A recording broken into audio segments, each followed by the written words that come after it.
Let's have a conversation about compassion for a second. And this is a word that gets thrown around a good bit when we just start discussing first responder mental health, because what do a lot of us end up suffering, quote unquote, suffering from, is compassion fatigue. And we're very tired of caring. And I think that when we have this conversation, because as you know, there tends to be two kind of polar ends to this conversation. There's the people who have no compassion whatsoever, who are not even robotic. I would say they're just so emotionally dysregulated they don't give a shit about other people's well-being. And then you have the people who care so much about everything that it becomes a burden that they carry that causes them more problems and negatively impacts their mental health. So either end is a bad end of the spectrum to be on. And I think when it comes to defining how we should be compassionate, I think it ultimately revolves around how we define kindness. And I say kind as opposed to nice because I hate the word nice. And I understand that it's used innocently, but I've historically seen nice play out as almost manipulative in the sense of there's a built-in quid pro quo with nice. It's, well, if I'm nice, then I should be getting treated this way in return. And that's not how life works. Where I would distinguish people who are nice from people who are kind. With people who are nice, there's a silent contract there. And there, even if it's not spoken, even if they would deny it, there's an implicit expectation of the same in return. Whereas people who are kind tend to give with no expectation, and they feel with no expectation. And I think that of the two, it's better to err on the side of kindness because one, it's the least taxing on you personally. If you're constantly keeping up with all these silent contracts and how people ought to treat you and what you're owed, and god damn, that's a lot to keep up with. But if you're kind, then it's flowing naturally from you. You don't give a shit if people are the same in return or if they're awful in return. And I think that that's where we go awry with this, and we build up a lot of frustration because we think that because we're good people or we're behaving like good people that we should get something in return, and that's just flat out not the case. Life doesn't work that way. Life doesn't keep a one-to-one balance. Karma is karma, but life is not tit for tat. And so what I have found over the years is that providers who are truly compassionate emotionally give to the situation, and not as a what's the best way to describe it? They give emotionally to because it's the right thing. And it's not that you're surrendering all of your emotional capital to one patient, but you can honestly look at the situation and say, hey, you know what? As a human being, I can appreciate that this is frustrating, terrifying, painful, scary, whatever the case may be, and engage a little bit of empathy. Not dump all of it, but have a measured application of empathy. That, okay, you may know, hey, this is going to be fine. This is not a big deal. This is not an emergency. But the way to communicate that knowledge is not just by stating the facts. There's an element of that is important, but when it needs to be done appropriately. It's one thing to tell a patient, hey, your vital signs look okay.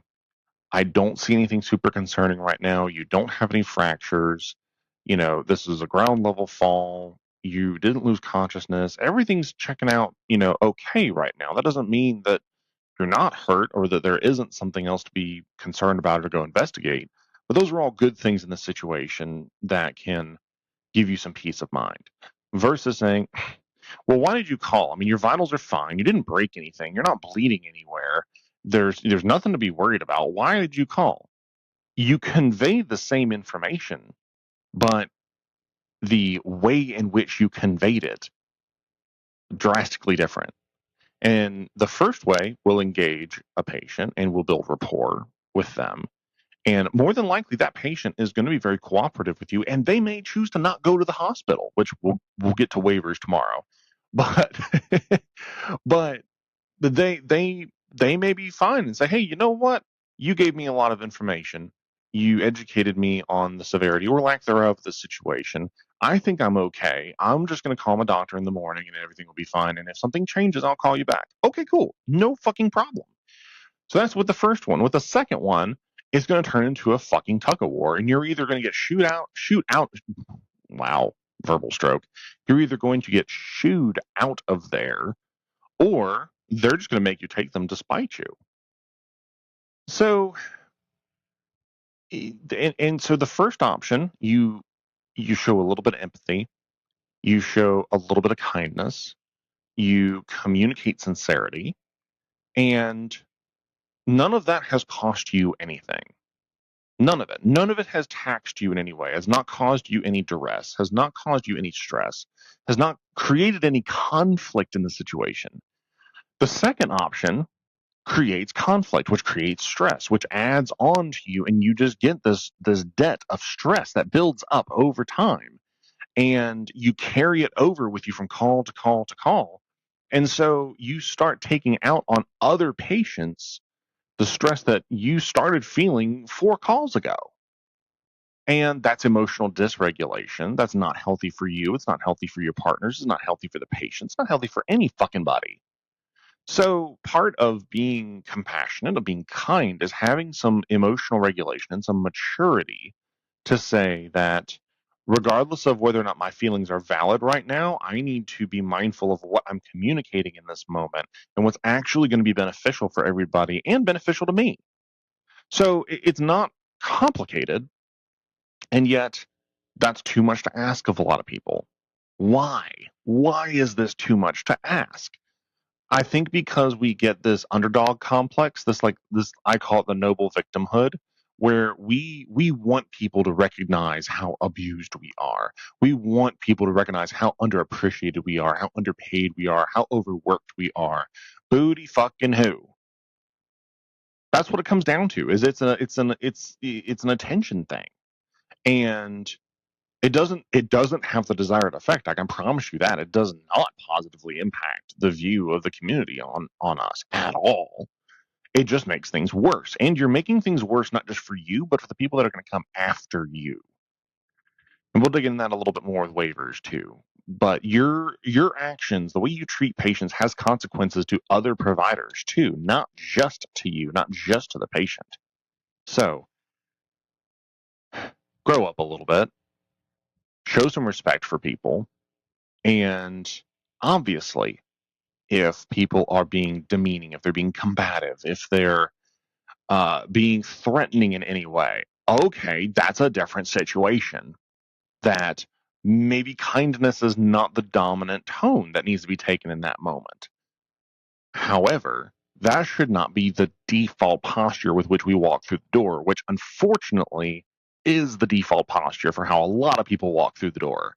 They walk in and they're ready. They're just picking a fight just because they're pissed. They're pissed they didn't get to finish shitting. They didn't get to finish eating. They didn't get to finish sleeping. I get it. Like, no, I don't like being woken up at 2 o'clock in the morning after I just got back to sleep from running a cardiac arrest. That's not fun for any fucking body. But guess what? This is my fucking job. So I can either make it a fight with everybody, or I can self-regulate and have healthy coping mechanisms for that stress and not take it out on other people.